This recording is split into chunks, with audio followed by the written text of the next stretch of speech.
आप सभी को राधे राधे, जय श्री कृष्णा। दोस्तों, आज की लीला कथा हमारे साथ शेयर की है बैंगलोर से बबीता जी ने हमारे साथ शेयर की है। इस लीला कथा में ठाकुर जी ने हमारे बाल गोपाल लड्डू गोपाल ने अपने भक्तों को अपनी दो ऐसी चमत्कारी सेवाओं के बारे में ज्ञान प्रदान किया है दोस्तों, जिसके बारे में शायद ही आपको आज तक किसी ने बताया होगा। शायद ही आपने आज तक इससे जुड़ा कोई वीडियो देखा होगा। तो ये वीडियो ठाकुर जी की बहुत बड़ी कृपा है कि इस होली के शुभ अवसर पर यानी 144 साल के बाद महाकुंभ के बाद पड़ने वाली ये शुभ होली पर स्वयं लड्डू गोपाल ने आप लोगों का मार्गदर्शन किया है। तो हमारे लड्डू गोपाल की सेवा का फल है, लड्डू गोपाल की भक्ति का फल है और हमारे बाल गोपाल की ही लीला है कि हमें आज ऐसे चमत्कारिक दो सेवाओं के बारे में पता चला। इन सेवाओं को होली के दिन करने से हमारे लड्डू गोपाल बहुत अधिक प्रसन्न होते हैं और प्रसन्न होकर अपने भक्तों पर धन की इतनी वर्षा करते हैं कि पूरे वर्ष उनके भक्तों के घर में धन की कमी नहीं होगी। और साथ ही साथ उन्हें इतना आशीर्वाद देते हैं, प्रसन्न होकर उन्हें अपनी अनुभूति भी कराते हैं। तो अगर आपके घर में बाल गोपाल विराजित हैं और आप नित्य नियम उनसे उनकी सेवा करते हैं तो इस होलिका दहन के दिन यानी 13 मार्च को पड़ने वाली इस शुभ होली के दिन अगर आप लड्डू गोपाल की ये दो सेवाएं करोगे तो आपको बहुत ज़्यादा फल प्राप्त होगा, ठाकुर जी की कृपा प्राप्त होगी और लड्डू गोपाल सदैव आपके घर में विराजमान रहेंगे। तो लीला कथा को अंत तक अवश्य ही सुनना, पसंद आए तो लाइक करना और ज़्यादा से ज़्यादा शेयर करना, ताकि हर लड्डू गोपाल भक्त जिस किसी के घर में भी बाल गोपाल विराजित हैं उन सबको ठाकुर जी की यह चमत्कारी सेवा करने का अवसर प्राप्त हो। बबीता जी कहती हैं कि वे उत्तर प्रदेश के एक छोटे से गांव से बिलोंग करती है और उनकी शादी लखनऊ में हुई है। उनके हस्बैंड जो है खुद का बिजनेस करते हैं। बबीता जी के मायके में लड्डू गोपाल की सेवा होती थी और बबीता जी भी नित्य नियम से अपनी मम्मी के साथ ठाकुर जी की सेवा करती थी और उनकी मम्मी का देहांत अचानक से हो गया। उसके पश्चात बबीता जी कहती है उनकी भाभी बाल गोपाल की सेवा करने लगी और ठाकुर जी के आशीर्वाद से बबीता जी कहती है लखनऊ में जहाँ पर उनकी शादी हुई वहाँ पर उनकी सासू माँ भी पहले से ही बाल गोपाल की सेवा करती थी। तो बबीता जी ने यह अपना सौभाग्य मानती है कि उनके ससुराल में पहले से ही ठाकुर जी विराजमान थे। उन्हें ठाकुर जी को स्थापित करने की आवश्यकता ही नहीं पड़ी, क्योंकि बबीता जी के जाने से पहले ही ठाकुर जी उनके घर पर विराजमान थे। वहाँ पर जाने के पश्चात जिस प्रकार से प्रेम पूर्वक बबीता जी अपने घर पर लड्डू गोपाल की सेवा करती थी, उसी प्रकार से अपने ससुराल में भी करने लगी। लेकिन न जाने किन प्रारंभ को अभी भुगतना बाकी था, न जाने किस कारण से उनके ससुराल पर ठाकुर जी की कृपा नहीं हो रही थी। उनकी सासू माँ पिछले 5 सालों से लड्डू गोपाल की सेवा कर रही थी, लेकिन लड्डू गोपाल की कृपा उन पर नहीं हो रही थी। बबीता जी कहती है कि ससुराल में उनके देवर, उनकी सासू माँ, उनके ससुर जी और उनकी देवरानी ये सब मिलकर हंसी खुशी रह रहे थे, लेकिन अचानक से घर में मनमुटाव होने के कारण दोनों भाइयों में झगड़ा रहने लगा। इसीलिए दोनों भाइयों में नहीं बन पा रही थी। इस परिस्थिति को देखते हुए बबीता जी कहती है कि उनके साथ सास ससुर ने बंटवारा कर दिया। घर बिजनेस जो भी प्रॉपर्टी थी उसका बंटवारा हो गया और सासू माँ और ससुर जी जो है देवर जी के साथ रहने लगे। वे देवर जी के साथ रह रहे थे। इस वजह से बबीता जी कहती है कि जो बाल गोपाल थे वो सासू माँ लेकर आई थी और वही उनकी सेवा करती थी। इस वजह से लड्डू गोपाल भी वहीं पर उनकी देवरानी के पास ही रह गए। अब बबीता जी कहती है कि जो वो अलग घर में आई तो वहाँ आने के पश्चात सा उनका बिल्कुल भी मन नहीं लगता था। उन्हें रोज बाल गोपाल की याद आती थी, क्योंकि वे बाल गोपाल के नित्य नियम से बड़े प्रेम पूर्वक जब से शादी हुई थी तभी से सेवा कर रही थी। बबीता जी ने एक बार अपनी सासू माँ को बोला कि वह लड्डू गोपाल उन्हें दे दे, लेकिन उनकी सासू माँ ने मना कर दिया और उन्होंने कहा कि जब तक वह जीवित है तब तक लड्डू गोपाल का कोई बंटवारा नहीं होगा और वह स्वयं ठाकुर जी की सेवा करेगी। उनकी मृत्यु के पश्चात जब लड्डू गोपाल को किसी से सेवा लेनी होगी तो अपनी सेवा के लिए जिसे भी वो चुनेंगे वो स्वयं ही उनके पास पहुंच जाएंगे। अब इस बात को सुनकर बबीता जी कहती हैं कि मैंने भी ज़्यादा जिद नहीं की और मैंने सासू माँ की बात का मान रखकर ठाकुर जी सेवा लेना चाहेंगे उससे स्वयं ही सेवा ले लेंगे। अब मेरी सासू माँ ही लड्डू गोपाल की सेवा करती है। बबीता जी कहती है कि अलग होने के पश्चात दिन प्रतिदिन स्थिति खराब होने लगी, क्योंकि बिजनेस का भी बंटवारा हो चुका था। पहले दोनों भाई एक साथ काम करते थे तो काम बहुत अच्छा चलता था, लेकिन जब से दोनों में अलग अलग काम शुरू किया तभी से ही बिजनेस में भी बहुत अधिक प्रभाव पड़ गया था। आए दिन घाटा हो रहा था, किसी चीज़ में कोई भी संतुलन नहीं बन पा रहा था। घर की स्थिति भी बिल्कुल डामाडोल हो चुकी थी और इस कगार पर पहुंच गए थे कि अब घर में कंगाली छाने वाली है। बबीता जी कहती हैं मैं इस बात को लेकर बहुत ज़्यादा परेशान थी। मनी मन सोचती थी अगर ठाकुर जी घर में होते, उनकी मैं सेवा करती तो अवश्य ही मेरा मार्गदर्शन करते और कोई ना कोई रास्ता अवश्य ही निकाल आता। ये दिमाग में आते ही बबीता जी कहती हैं मैंने निर्णय किया कि मैं लड्डू गोपाल को लेकर आऊँगी और फिर से उनके नित्य नियम से साथ विधि विधान के साथ सेवा करना शुरू करूँगी।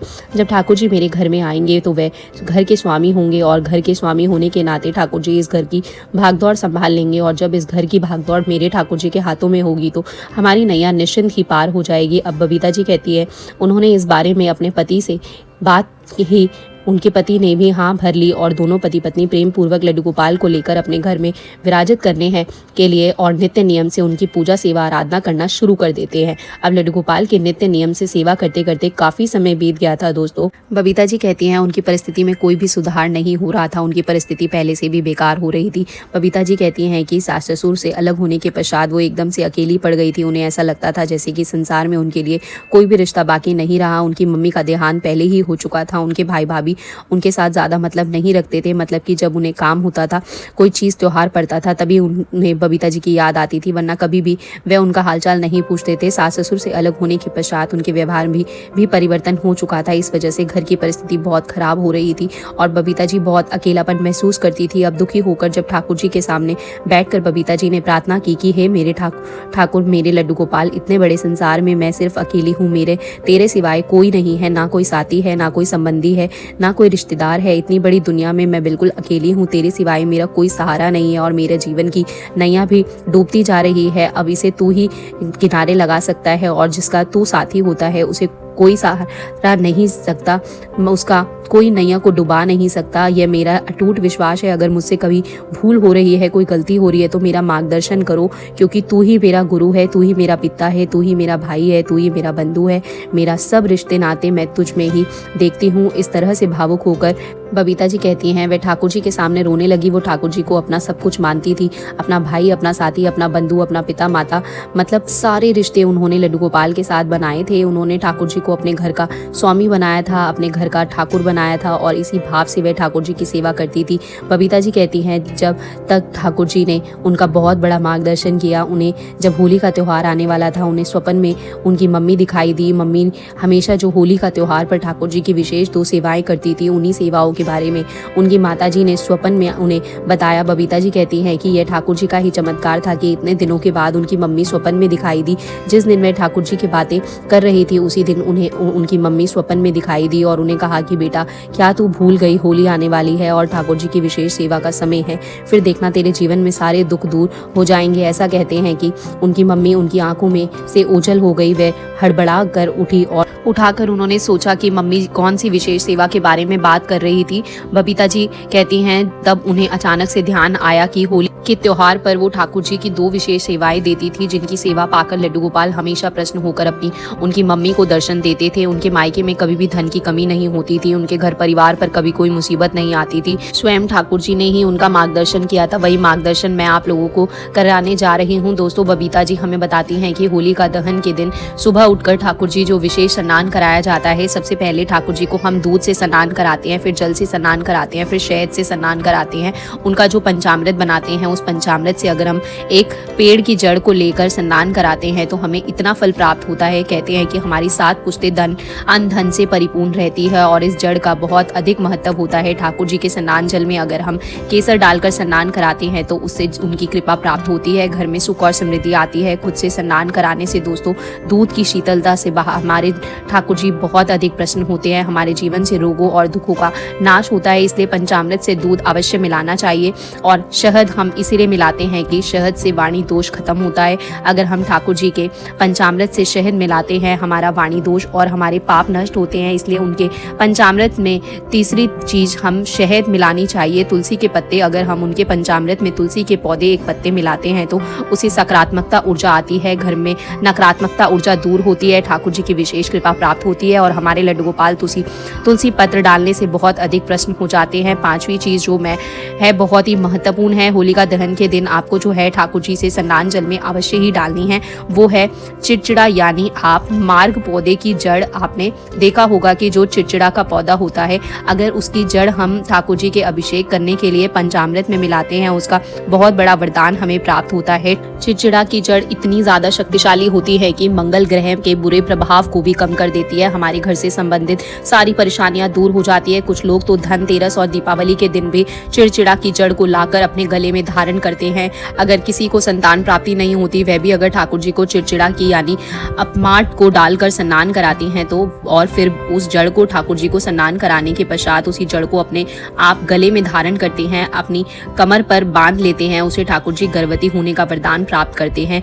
जो संतान की प्राप्ति नहीं होती, ठाकुर जी जिसके आशीर्वाद से उसे संतान की प्राप्ति होती है। कुछ लोग दोस्तों, जो चिड़चिड़ा पौधा होता है यानी मार्ग का पौधा होता है, उसकी जड़ को तंत्र मंत्र जादू टोना किसी का अनहिडेन का पंचामृत बनाकर उससे अभिषेक करते हैं तो उसके आपके ऊपर अगर किसी ने कभी भी कोई जादू टोना अभिषरण मंत्र या फिर इस तरीके की कोई भी चीज़ की हो, तो कोई भी क्रिया की हो, उन सब से आपको तुरंत उसी समय छुटकारा मिल जाता है। यह एक ऐसा रामबाण है कि तुरंत उस तंत्र मंत्र जादू टोने का को काट देता है। ठाकुर जी का अभिषेक करते ही आपके घर के ऊपर की गई क्रिया एकदम से खत्म हो जाती है। साथ ही साथ लड्डू गोपाल का अभिषेक अपमाग यानी चिड़चिड़ा पौधे की जड़ से करने से उसी समय आपके घर में जितनी भी बुरी शक्तियों प्रवेश कर चुकी हैं, जो होलिका दहन के दिन बहुत ज़्यादा सक्रिय होती है, वह तुरंत से वहाँ से भाग जाती है। तो दोस्तों, अगर होलिका दहन के दिन आप ठाकुर जी को स्नान कराते इस समय उसके लिए जो पंचामृत बनाते हो, उसमें दूध, शहद, तुलसी पत्ता, केसर और चिड़चिड़ा के पौधे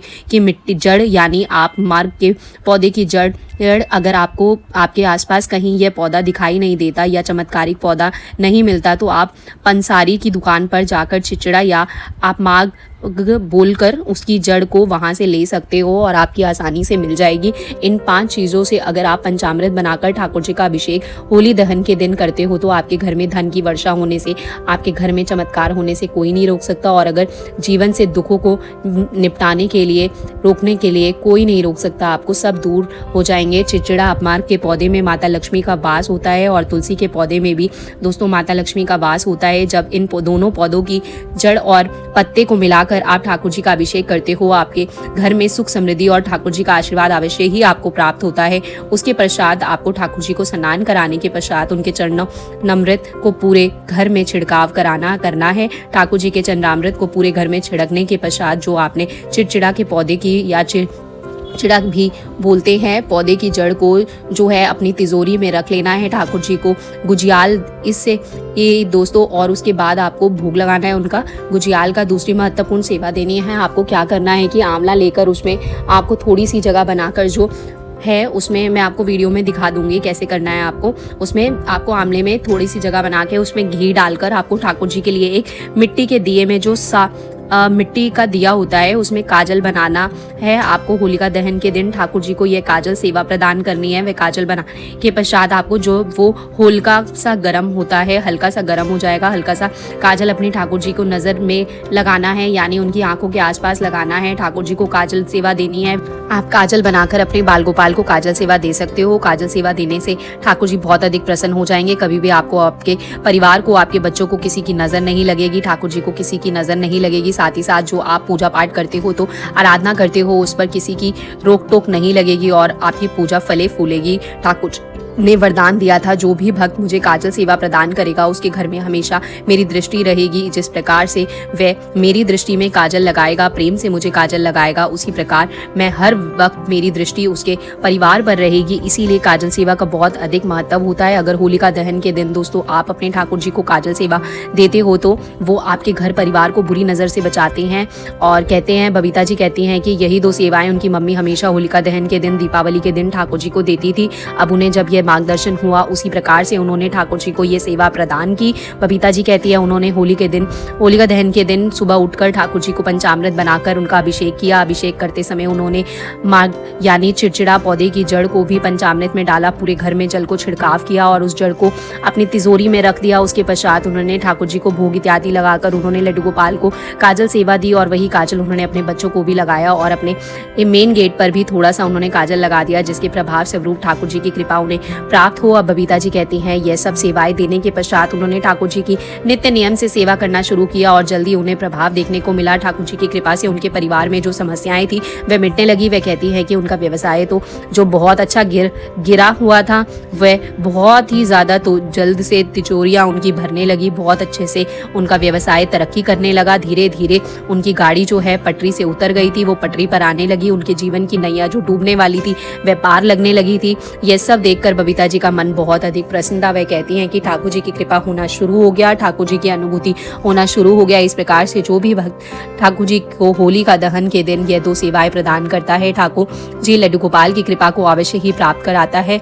चिड़चिड़ा पौधे की जड़ को होलिका दहन के दिन अगर कोई भक्त अपने गले में धारण करता है, लाल कलावे में बांधकर ठाकुर जी को स्नान कराने के पश्चात पूरा दिन गले में धारण करता है, उसके सारे ग्रह दोषों को नाश होता है, उस पर ठाकुर जी की कृपा होती है, उसके घर परिवार पर ठाकुर जी की कृपा होती है। इस प्रकार से बबीता जी ने जब ठाकुर जी की नित्य नियम से सेवा की तो उन पर कृपा होने लगी। वे कहती हैं, ये सब देखकर ये सास ससुर, उनकी देवरानी, उनके देवर सब आश्चर्यचकित थे कि मैंने ऐसा क्या कर दिया जिसके कारण से हमारे घर में दिन दोगुनी रात चौगुनी तरक्की हो रही है। अब उनकी देवरानी जो सीधे मुंह उनसे बात नहीं करती थी, उन्होंने भी यह उपाय पूछा और कहा कि दीदी बताइए, आप ठाकुर जी की सेवा किस प्रकार से करती हो, आपको इतनी जल्दी फल प्राप्त हो गया, आपको जीवन में इतनी सारी खुशियां आ गई। तो बबीता जी कहती हैं, मैंने यह उपाय अपनी देवरानी को भी बताया, उसने भी जब होली के दिन यह उपाय किया तो सचमुच प्रभाव देखने को मिला। अब तो उसके घर में भी तरक्की हो रही थी। इस वजह से हमारे बीच जो कलेश था वह भी खत्म हो रहा था, हमारे बीच संबंध अच्छे हो रहे थे और ठाकुर जी इस कृपा के कारण हमारे दोनों परिवार में प्रेम संबंध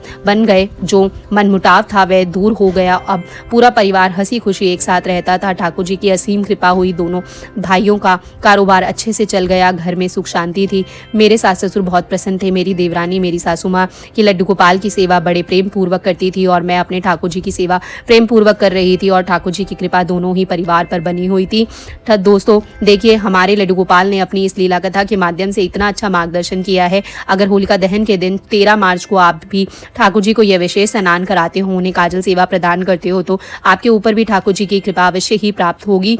इस वीडियो को ज़्यादा से ज़्यादा शेयर करना ताकि हर लड्डू गोपाल भक्तों तक ये वीडियो पहुंच सके और वो भी होलिका दहन के दिन ठाकुर जी की कृपा प्राप्त कर सके। अगर दोस्तों आपको ये वीडियो अच्छी लगी हो तो प्लीज़ वीडियो को लाइक शेयर ज़रूर करिएगा, कमेंट करिएगा। अगर कम से कम कुछ भी नहीं हो आपके माइंड में लिखने के लिए तो भगवान का नाम ही कमेंट सेक्शन में ज़रूर लिखिएगा। राधे राधे, जय श्री कृष्णा। और अगर आप इस चैनल पर पहली बार मेरी वीडियो देख रहे हो तो प्लीज़ चैनल को सब्सक्राइब कर दीजिएगा। अब मैं कल एक और वीडियो आपके लिए लेकर आऊँगी लड्डू गोपाल की सत्य घटना आप सभी लड्डू गोपाल भक्तों के लिए। अभी फिलहाल मेरी तरफ से आप सभी को राधे राधे, जय श्री कृष्णा। दोस्तों बांके बिहारी लाल की जय।